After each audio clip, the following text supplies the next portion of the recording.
Boa tarde a todos, bem-vindos a mais uma iniciativa do Laboratório de Política, Comportamento e Mídia da Fundação São Paulo, PUC São Paulo, Labô.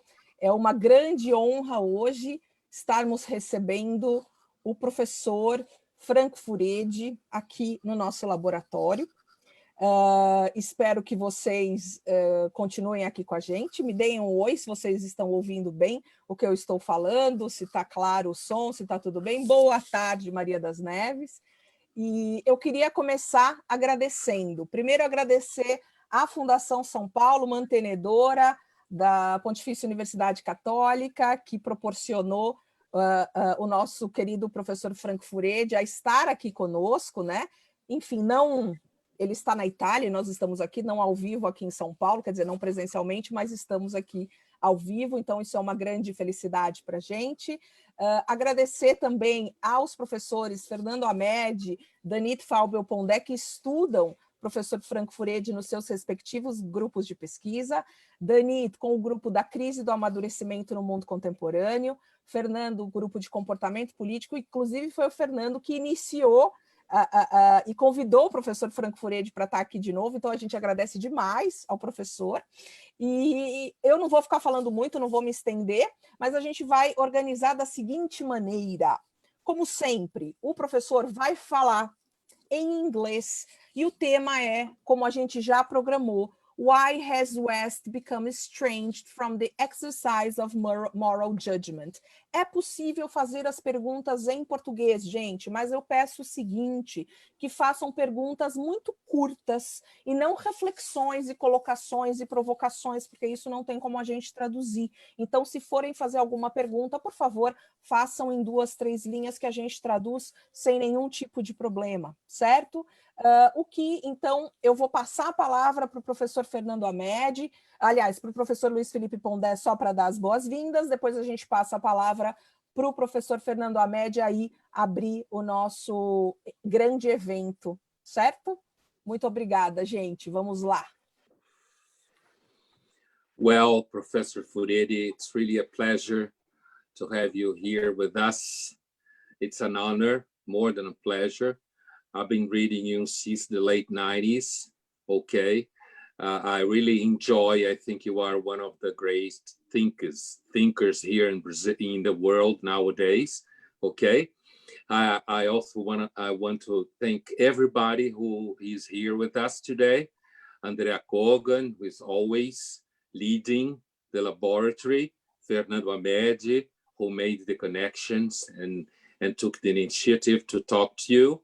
Danit Pondé also, who's been studying your work in her group of Winnicott, and say that for us, it's a very important moment to receive you here because it's the beginning of our work with some international professors. Thank you very much. It's really a pleasure to hear you here now. Fernando. Good afternoon, everyone. It's an honor to host a great sociologist, Dr. Furedi, here at our lab, our laboratory. In the era of massive production of low quality and easily accepted content, there are many indications that in the contemporary world, trends and thoughts ended up invading what we previously recognized as knowledge. Thus, the areas that, from the most classical and traditional point of view, were concerned with reflections, studies, or reading, become more and more susceptible to doubts. The answers that follow can be countless and allow us to interpret this situation. We commonly highlight those that are the result of deeper research and that offer clearer answers for our perceptions when we feel close. We go deeper into the study and face the paradox of the present. This happens when we finally realize that the contemporary world can present well-defined objects in the direction of renewed, courageous, and unbiased inquiries, without necessarily agreeing with what we have found out. For those who are willing to face this challenge, the first 20 years of the 21st century offered a good number of subjects, situations, contents, and interpretations that indicates new attitudes and expectations, more distant from the certainties obtained in modern times. Who could possibly suppose that, in general, university or media culture, two of the greatest fields that inherited French Enlightenment hopes, could personify persecutory intentions supported by the fragile and volatile ideas of our times? These are some of the themes that are part of the work of sociologist Frank Furedi, emeritus professor at the University of Kent, Canterbury, UK, author of more than 20 books, including Therapy Culture, Paranoid Parenting, Authority, What's Happened to the University.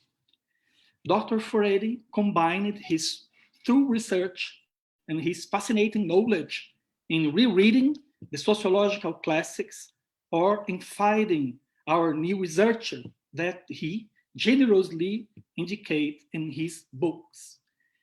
Among his writing, we want to talk about his latest work, Why Borders Matter, Why Humanity Must Relearn the Art of Drawing Boundaries.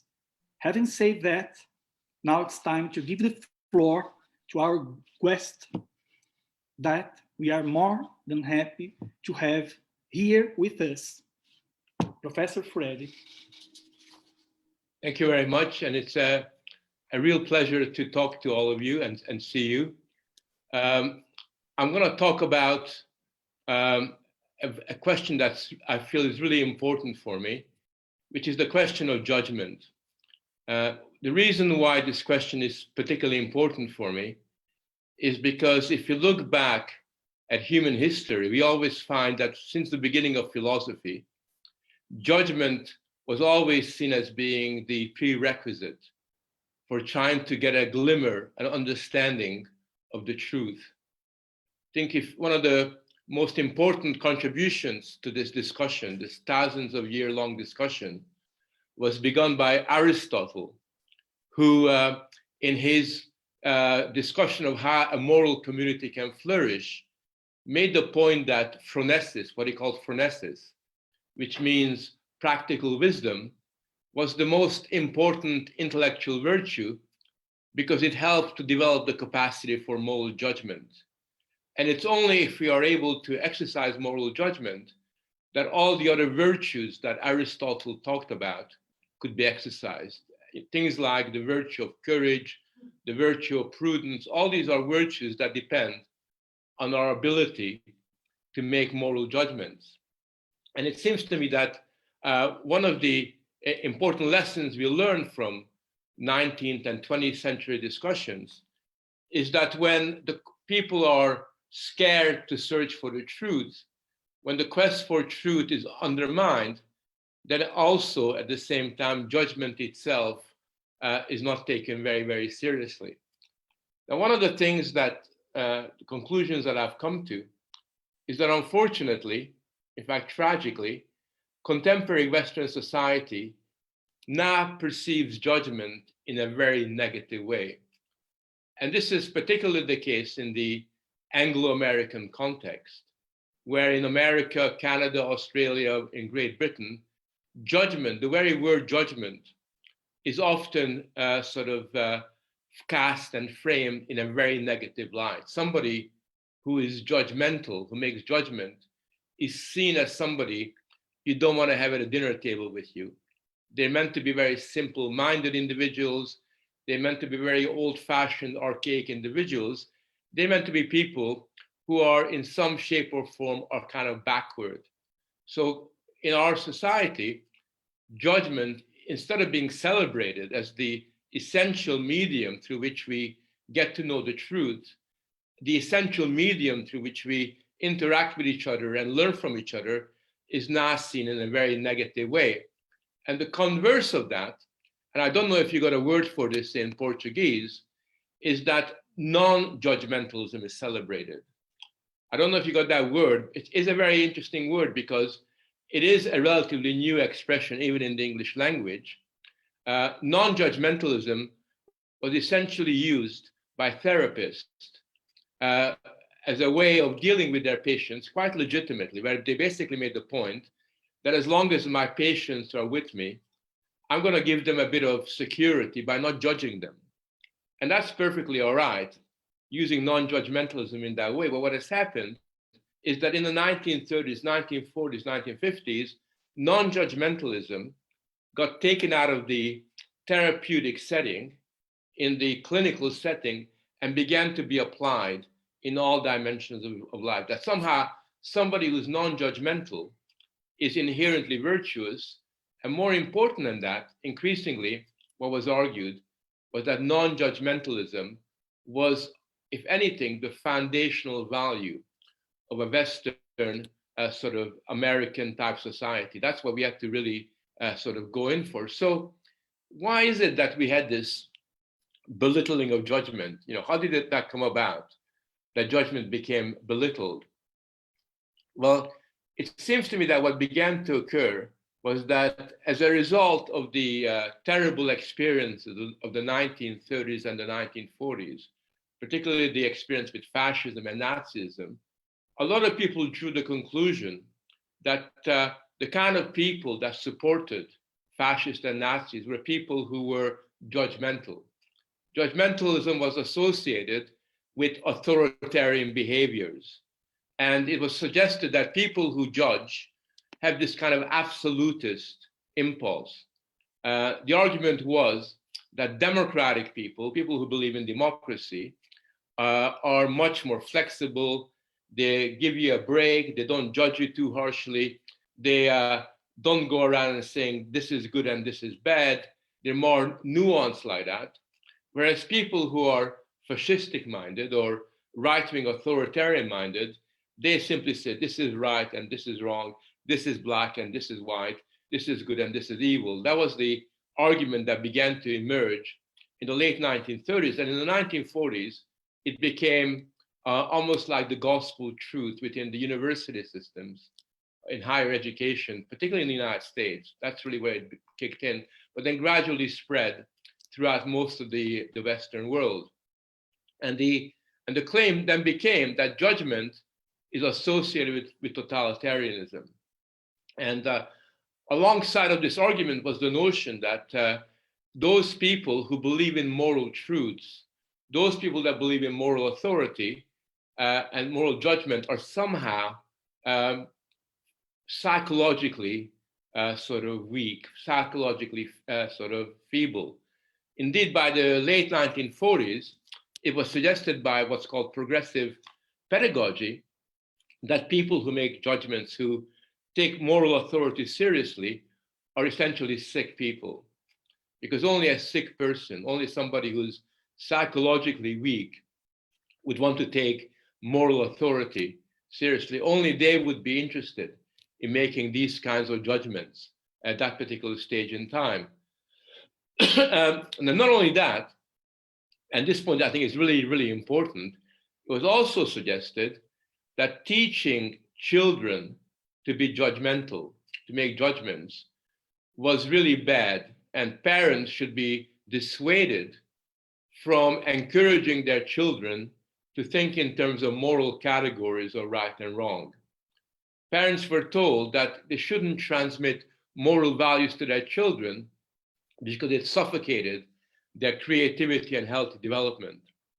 So basically, at that stage in time, moral judgment and the upholding of moral truths were portrayed as a form of absolutist thought responsible for conflicts and war. I think it's important to realize that this devaluation of judgment that occurs in the 1940s was very closely linked to the steady unraveling of moral authority in the cultural imagination of the West. This is the time, for example, in the 1940s, where intellectuals in universities are using the word authority and authoritarianism interchangeably, as if you like or believe in authority, then you're also authoritarian. And moral authority in particular was dismissed as an outdated ideal favored by those people who wish to impose their outdated dogma on impressionable people.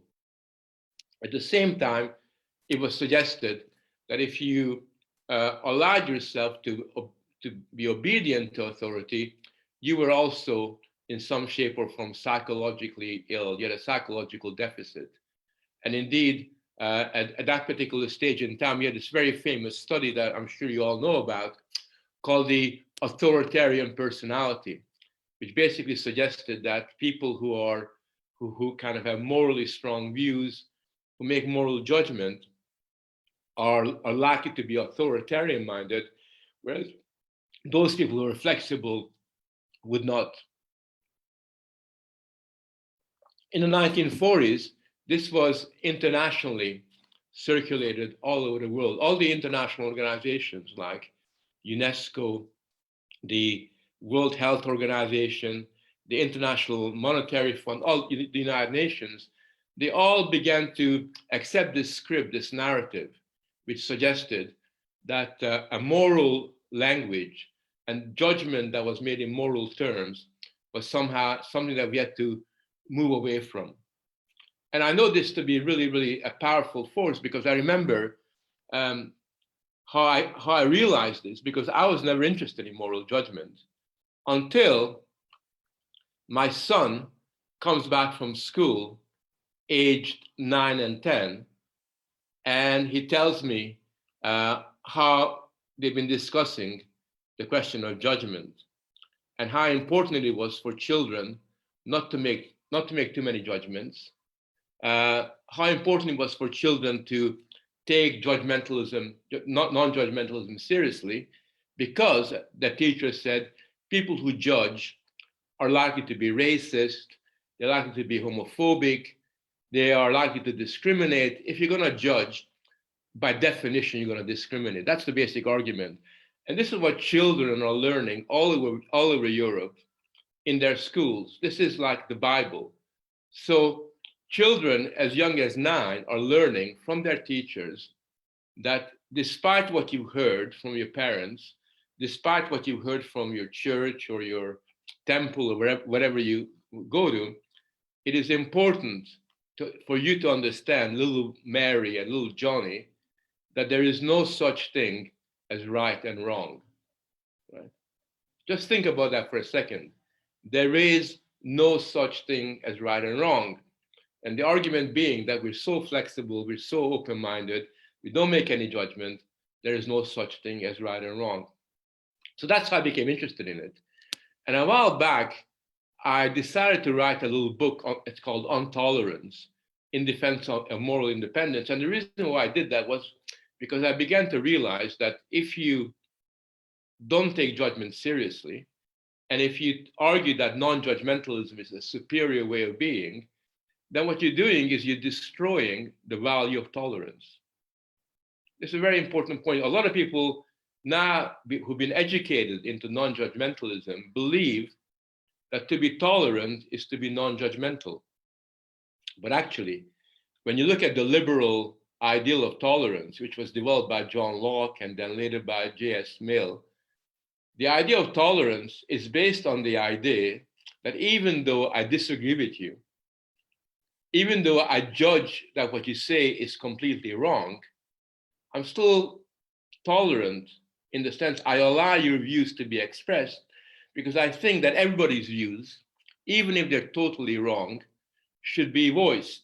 That's the argument. Now, tolerance then basically depends on judgment, right? Because, when you tolerate somebody who you disagree with, you've already made a judgment. And people who you don't disagree with, you don't judge, you don't tolerate, because there's no point in tolerating. So The point I think that's really important to realize is that without judgment, there is no tolerance.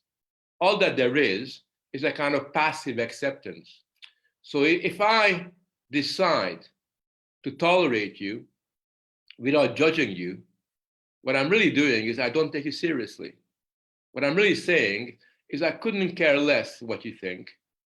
You know, I'm completely indifferent to your views and your opinion, and that's it.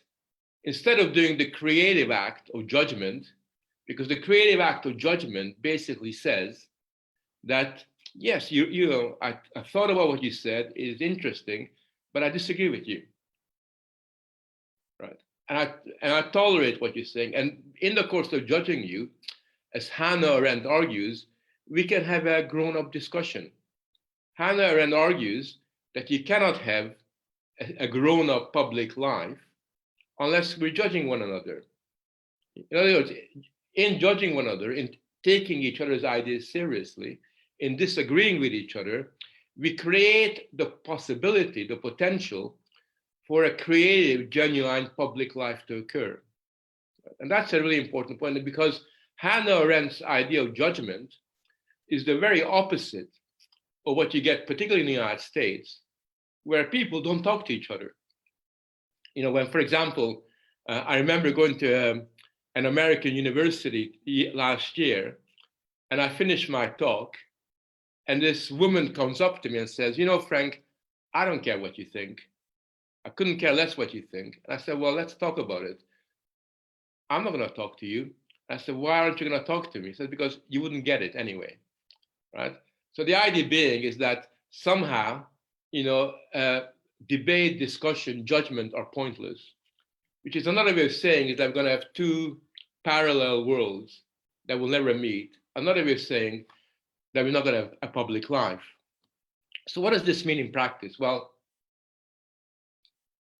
what that means in practice is that if you don't have judgment, then basically the act of creating moral boundaries goes by the side. And that's why I wrote my last book on borders, because I became concerned by the fact that in the absence of judgment, as judgment unravels, so society loses the ability or even the willingness to make distinctions. Making distinctions is really not only intellectually foundational, because we're making distinctions all the time, we're kind of categorizing all the time. It is essential for the way we interact in the public world, because we make distinctions between good and evil.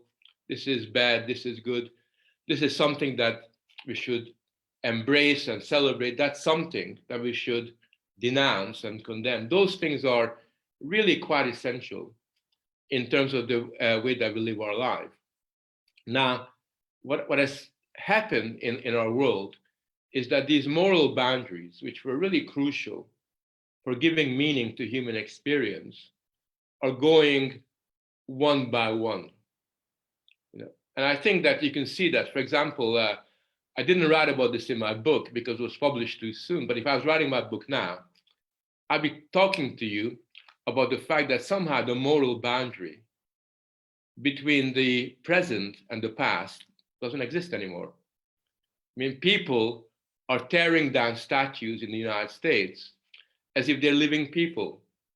You know, in England, they're attacking stone objects that have been there for 200 years as if they're attacking somebody that's alive. And people are going on the street and protesting to fix the problems of 200 years ago, whilst being indifferent to the problems of the 21st century. So the boundary between the present and the past has just gone, you know, in their minds. They are unable to make that kind of distinction about how you talk now and what are the views and the values of the past. That's just completely a historical distinction has really gone. But there's also more foundational distinction that are gone. For example, I've written that I'm very concerned about the growing erosion between the moral boundary between children and adults, and that's very important. And the reason why that boundary is particularly important is because if you know anything about children's development, the way that children develop is that they rebel and they kick up against the boundaries that are set by their parents. It's a very healthy development, so that when you as a parent set a boundary, you know that your child at a certain point will kick up against it. But what happens when in today's world, parents are too scared to set a boundary or don't know how to set a boundary? Then what happens is that children end up kicking against an open door. And when you kick up against an open door, then that creative dynamic that occurs between the elder generation and the younger generation, that interaction through which children gain independence and they reach the capacity to adapt and be flexible, that's undermined. And in many respects, I argue that children's identity problems today is very much an outcome of the lack of moral boundaries and the lack of moral judgments into which they had kind of led their lives.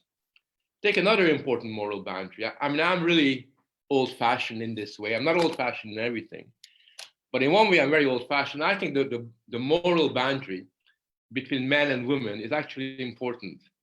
I think that maybe I don't see it, but I think that there are only two biological sexes. There's a very small number of intersex people who are insignificant. But if you need to make that boundary between the two sexes, between men and women, not because you want to say one is better than the other, or you want to say that one is greater than the other, but because it's through the distinction that we draw between that human development occurs.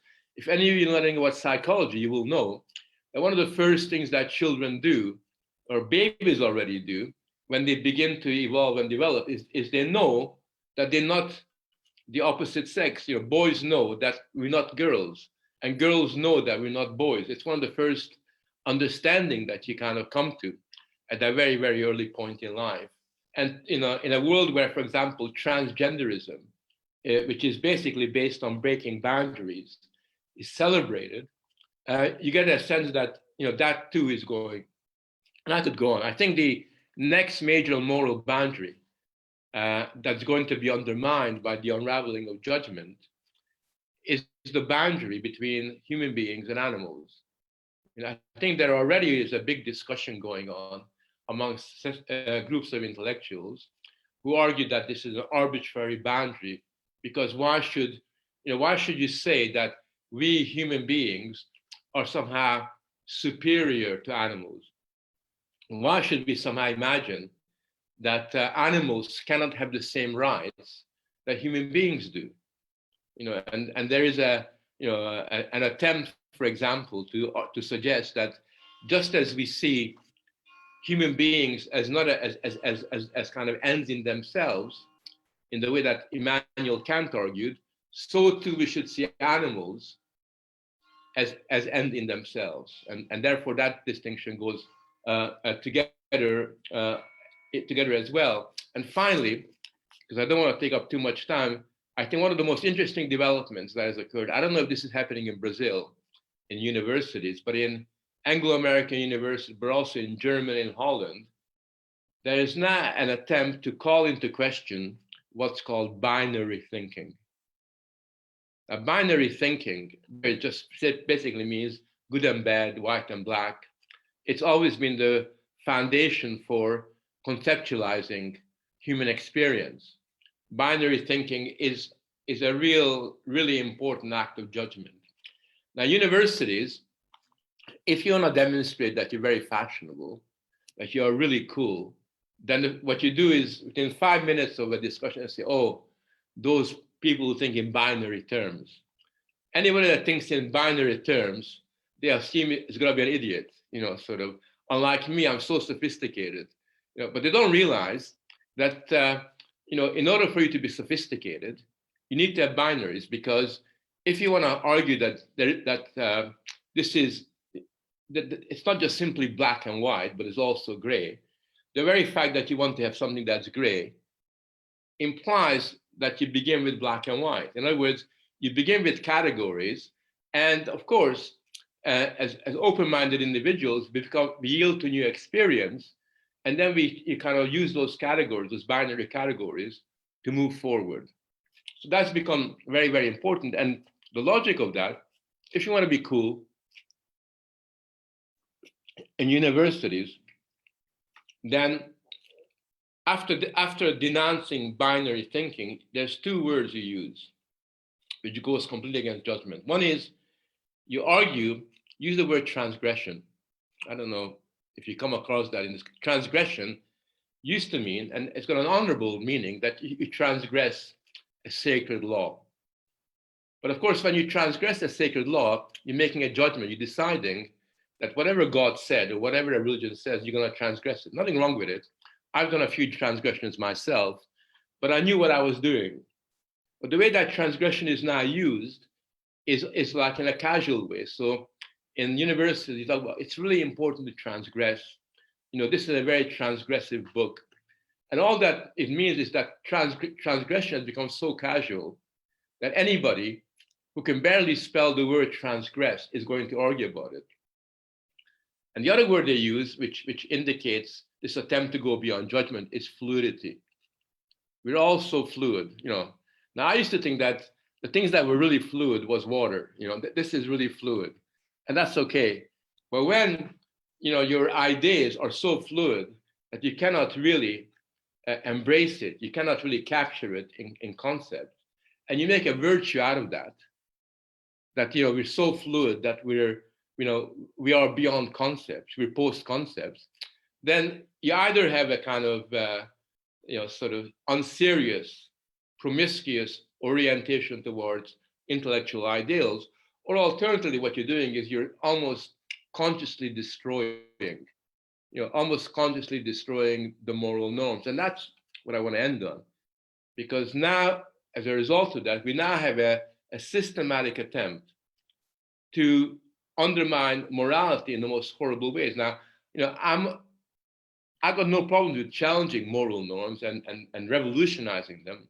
But what you have, for example, in the United States are conferences that are held in honor of the Marquis de Sade. I don't know if you know the Marquis de Sade, you know, and where kind of, you know, sort of pornography is studied. You know, I mean, these are people, you know, I used to think that they were just sad academics who watch pornography. You know, and that's, you know, if that's what they want to do, I can live with that. You know, if they do that in their private homes, but they turn pornography into this new form of intellectual. We must understand the transgressive, fluid character of this new form, and you can really see that, you know, after a while they become so detached from judgment that they lost the capacity to think. If I got one more minute, you know, I just want to end by saying that, of course, you and I know that we live by judgment. You cannot live without judging. And the people that are against judgment also judge. But they do it in a dishonest way. They don't say, I'm judging you. They just basically say, you know, you're racist, you're homophobic, you're discriminating, you know, you're oppressive, but without justifying it. In other words, they're not judging you. You know, when they call me xenophobic, they don't justify the term. They just say it as a statement of fact. So they avoid taking responsibility for their judgment.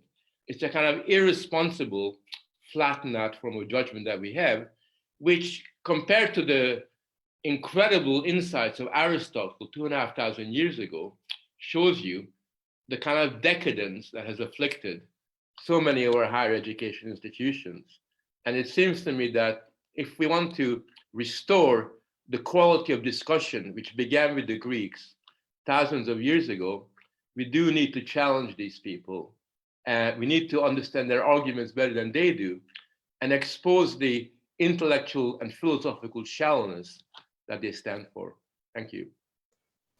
Thank you so much. Everybody's just cheering and clapping, and thank you so much for your presentation, Professor. And I'm going to say to you that when you were talking about some of the concepts and ideas, it's the same here in Brazil. Absolutely the same, okay?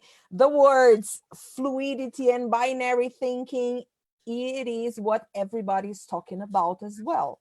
It's something incredible.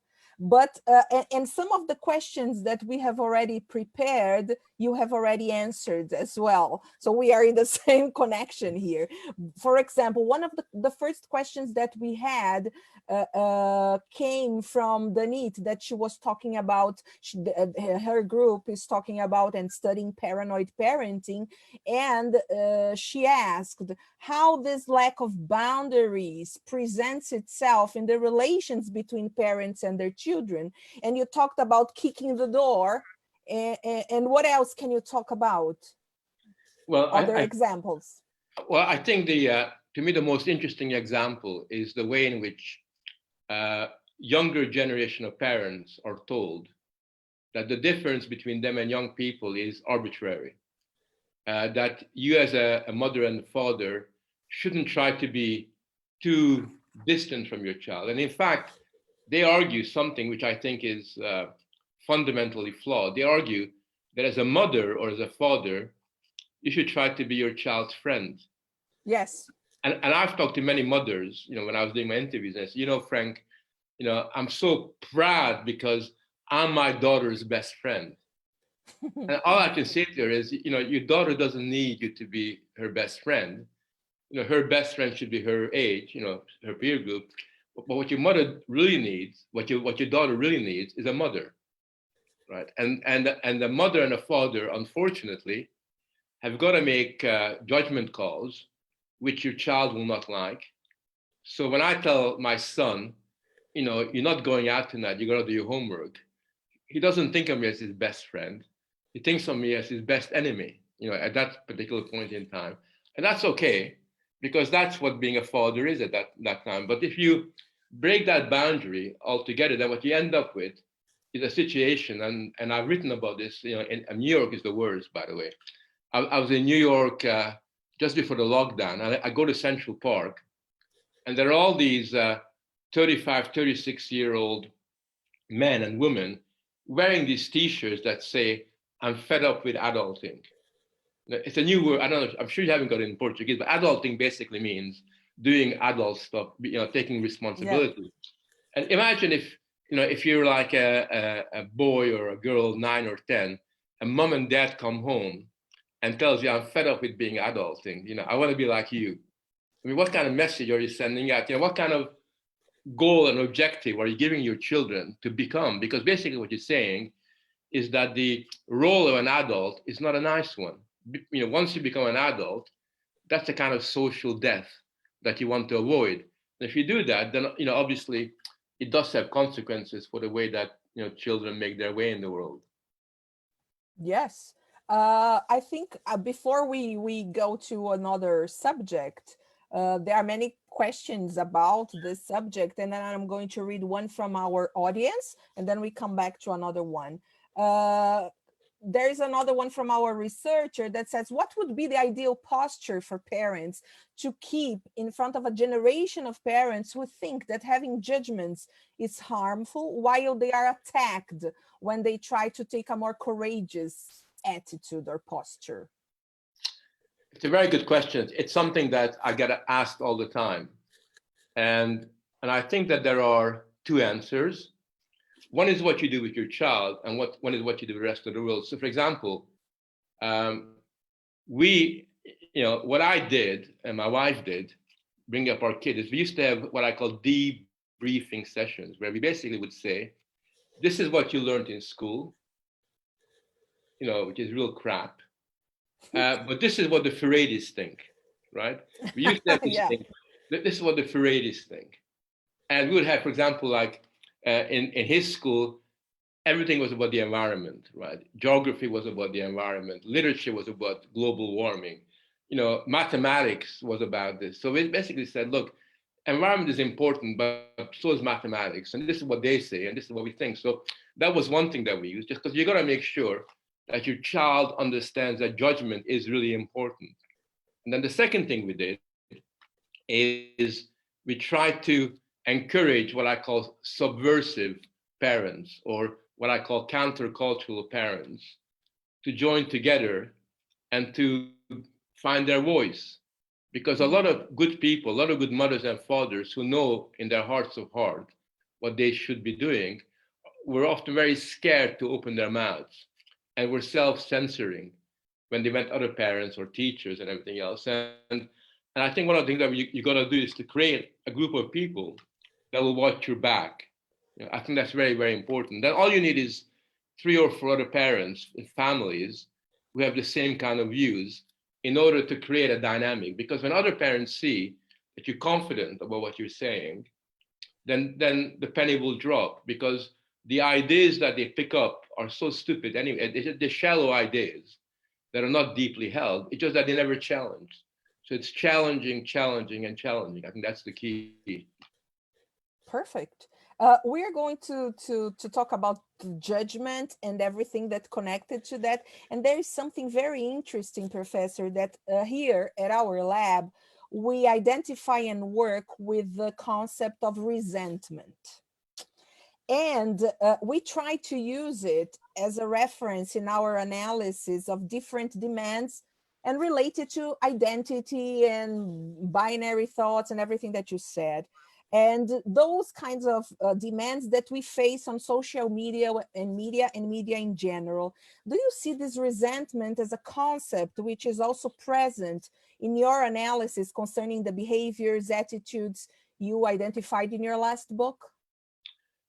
I think there is. I mean, I don't know how you're using resentment, but I think that for me, what's interesting, and I didn't get a chance to talk about this, is because one of the things that occurs when the boundaries between adults and children is gone is you do have a kind of fairly narcissistic tendency towards infantilizing adult behavior. And, and one of the manifestations of this, and you see this in the social media particularly, but in general, is that there's a kind of, sort of very shallow kind of reaction, that kind of resentment that they have. You resent the fact that they have more followers than you do, or you kind of resent the fact that, sort of for some reason they are the ones that have been picked out by the teacher or whatever. And that is really kind of think about resentment from where I come from.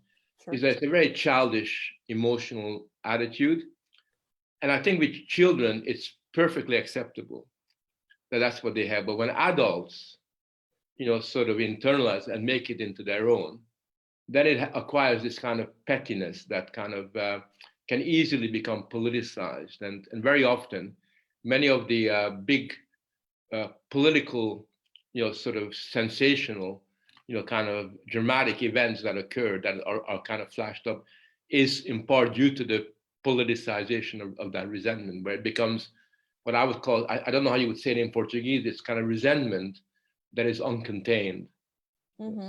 Yeah, what we see here in social media regarding Brazilian politics, it's the same. Yeah, it's the idea. There is a PhD in Hannah Arendt here with us, and she's very happy. And she's asking, her name is Adriana, and she's asking the following: considering that claim for the lack of boundaries and distinctions and Arendt's understanding of evil as the absence of thinking and judging, how can we recover judgment or the life of the mind? Well, Adriana's question is not an easy one to answer. I mean, yeah. It's something that I'm struggling with myself, because the life of the mind that Hannah Arendt talks about has become very alien in amongst the kind of people who call themselves intellectuals.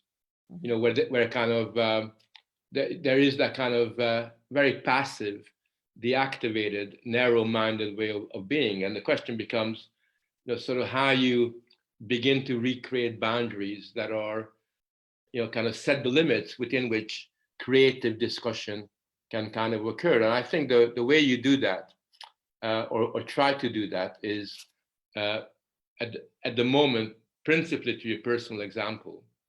I mean, one of the things that I'm doing at the moment, which I find quite fascinating, I'm doing a lot of talks with young people. I think the future is with young people. I mean, I mean young, I don't mean university students. I mean like last 2 years of high school or gymnasium, 16, 17, because they're still idealistic. right? They still haven't become so dominated by that narrow instrumentalism, and they still haven't been totally socialized into that kind of anti-moral, anti-idealistic way of thinking. So discussing with them, arguing with them, I think is really crucially important, because I'm afraid the older generations are too far gone. It's very difficult. Somebody that has lived a life is not going to change, but young people will. And therefore, I think we need to create alliances with that generation. This is really important, because if we don't do it, they will be entirely captured and dominated and hegemonized by, sort of by the wrong side of things. So I think that's another way of doing it.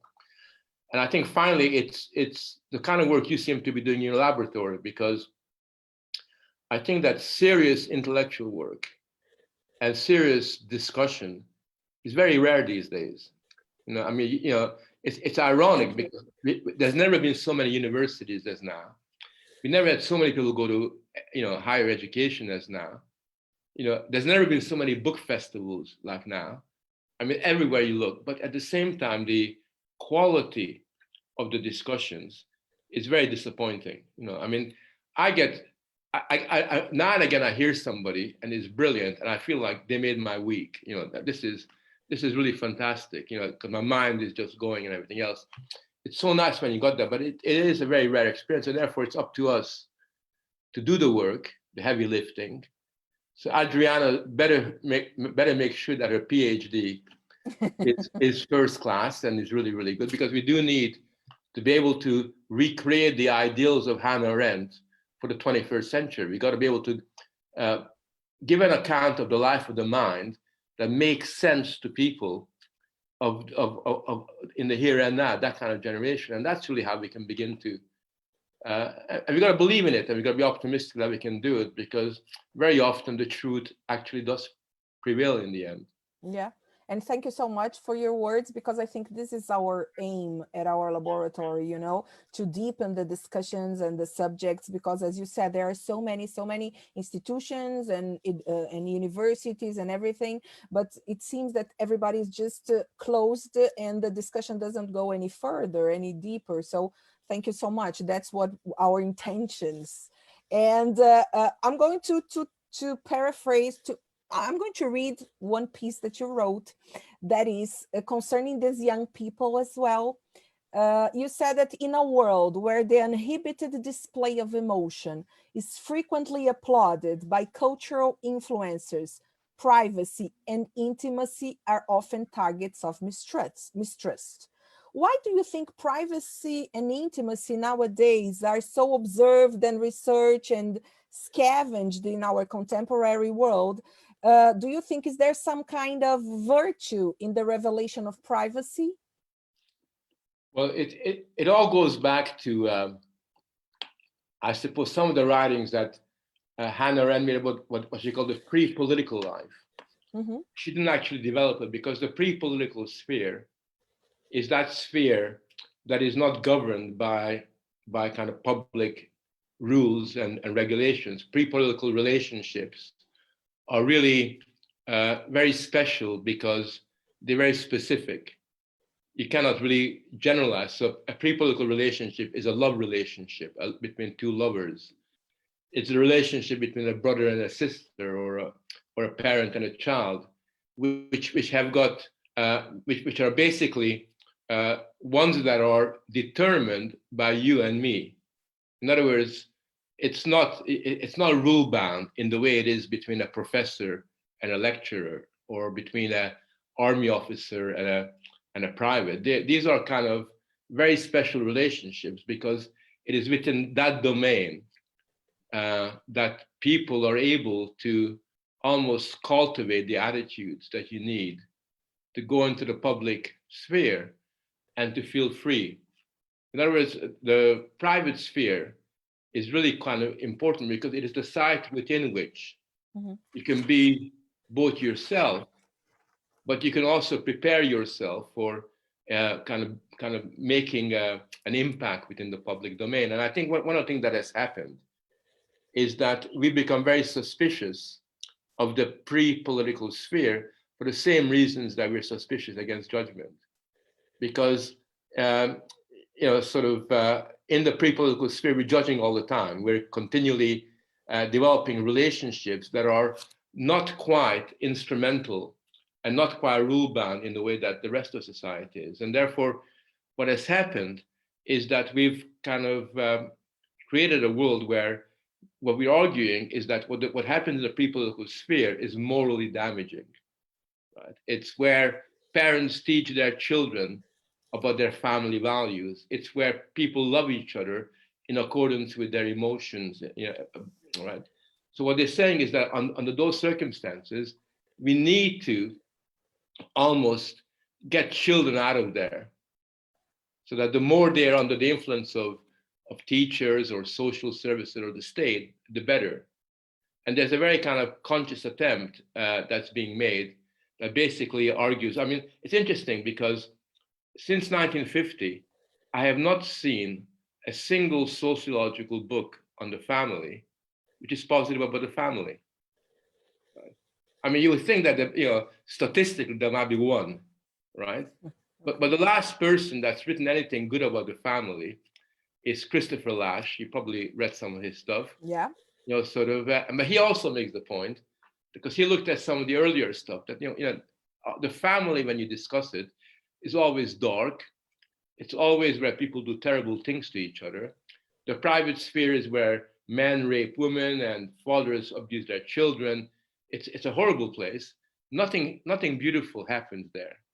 And therefore, it's kind of pathologized to an incredible extent. And at the same time, what we also pathologize is anybody who does not open up the private sphere, but also doesn't open up themselves. So if you, like me, I don't talk about my emotions except with my friends. When I go on, I do a television interview, and they ask me, "How do you feel?" Right? Which is like what you always do. I always feel like saying a very bad word, a very bad word to them, and I change the subject because it's not their business. I'm there to talk about my ideas or comment on the world. I'm not there to talk about my internal life with a total stranger. But yet, if you watch a reality television program, the high point of a reality television program, I'm sure it's the same thing in Brazil, is when the contestants have done the business, and the person running the reality television program puts a microphone in their face, and they say, "How do you feel?" How do you feel? Exactly the same, yeah. And that's like the high point, because then the contestant says, "Oh, I'm overjoyed," or they say, I'm really gutted, I feel terrible. And everybody then kind of claps. That's really what they've been waiting for. That kind of moment of revelation when you completely open yourself up in your emotions. And that's what they want to do with the private sphere, destroy it through the use of emotionalism. Yes. And talking about parents and families, there's a very interesting question here, Professor, about a recent article that was published and spiked, Irreversible Damage, the Trans Threat to Girls. And it's an article about Abigail Schreier book, Schreierstein. I'm not sure, Paulo, if you can write that, because I know this book, but I don't remember the surname. Well, she said that parents' support to the trans initiatives are becoming the only option to the now seen as toxic judgment. Could you comment about this new trend among Americans and European trans young girls? Well, it's very interesting. I mean, it first began about 4 years ago, maybe a little bit longer, but the way it always begins in California. Everything bad that's happening in the world begins in California.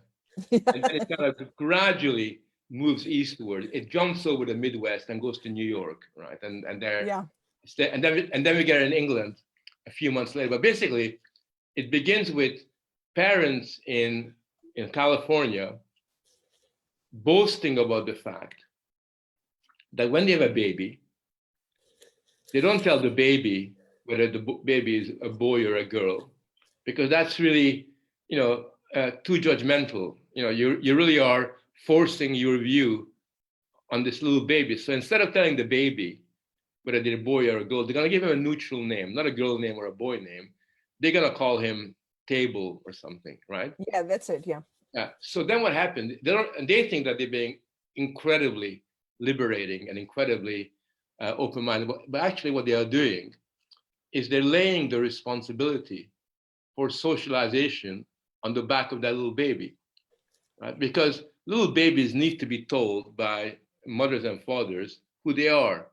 But if you say, "Oh, that's not my business. You decide who you are," because I'm so enlightened, what you're really doing is messing up your kid. You really are messing up your kid. And I think what has happened is this kind of attitude has become extremely fashionable because it's been taken up by what I call the Netflix Hollywood network, and they are very influential. I mean, every Netflix film these days seems to have a trans child who is, Yes. because they're trans, are more sensitive and more intelligent than ordinary boys and girls, who are really a little bit stupid compared to them. And you have what I call it, it's a term that I use now, I call it the aristocratization of trans culture. In other words, trans people are the aristocrats.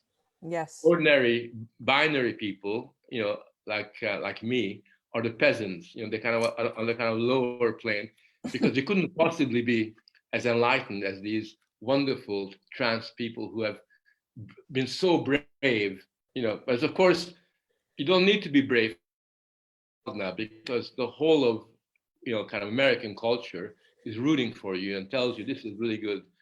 Go ahead and do it. And that is the kind of toxic dynamic that's been kind of kicked in.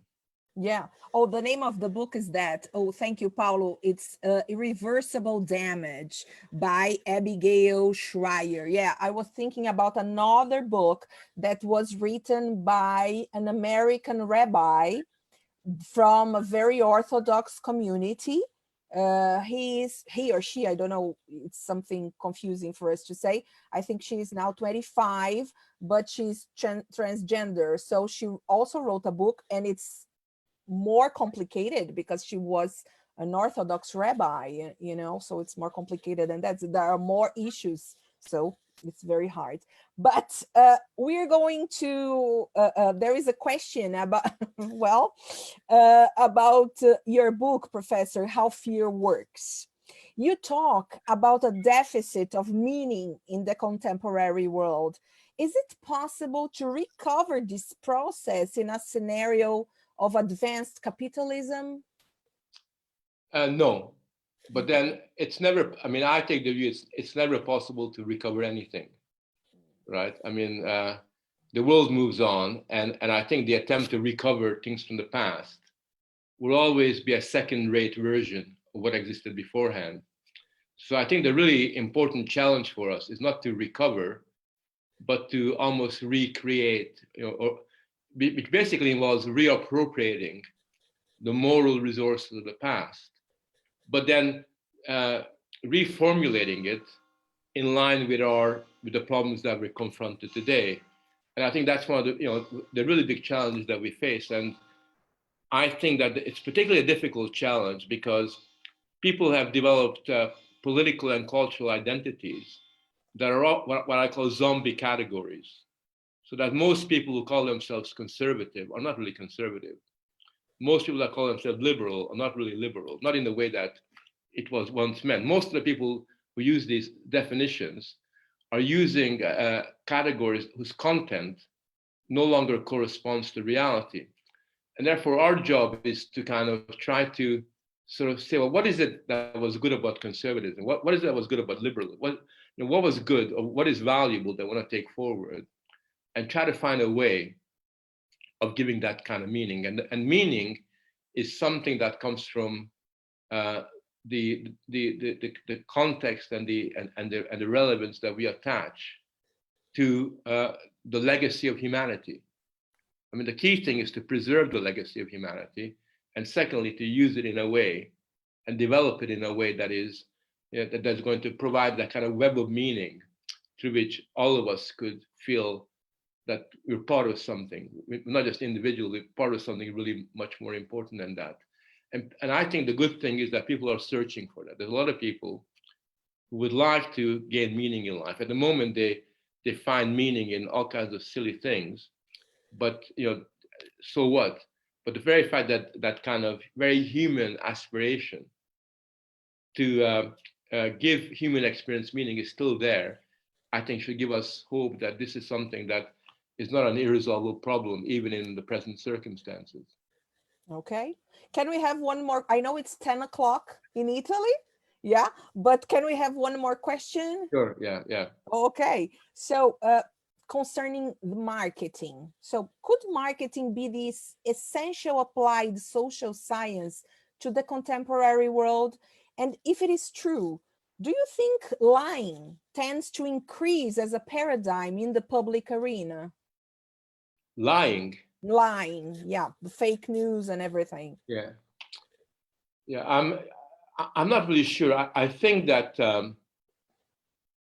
the fake news, lying, marketing, there's much more of a discussion about that now. Mm-hmm. But I think if you go back to the last 200 years, you'll find that very similar issues were raised time and time again. For example, in the 19th century, there was a big discussion about public opinion. And the discussion was, how do we get ordinary people to understand the difference between views that are backed by expert sort of advice and views that are completely false? How do we, what do we do to get people to sort of make a distinction between authoritative knowledge, authoritative facts, and those that are just very weak and feeble? So I think to a considerable extent, those issues have continued. I think that the problem today, and this is why I'm not worried about fake news, I'm not worried about marketing. Because the real problem today is that of moral authority, right? Which kinds of ideas, which kind of sort of insights, have moral, enjoy moral authority.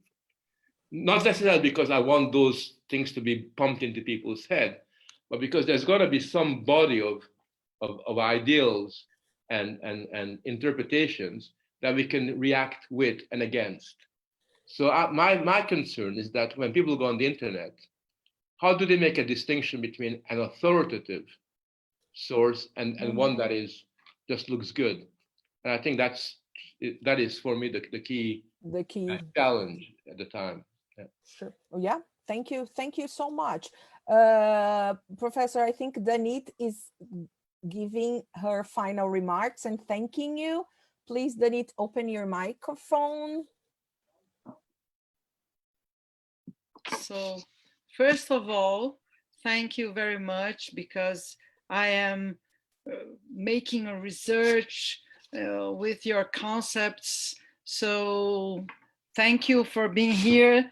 So on behalf of everybody from our laboratory, we would like to thank you, Dr. Frank Furedi, for your time and for your lecture and sharing with us your concepts and ideas that help us to understand the world we live in. So we hope to see you soon here, personally in São Paulo, okay? So I hope this will be soon. And so thank you very much. Well, thank you. And thanks very much for inviting me. And I really enjoyed our discussion.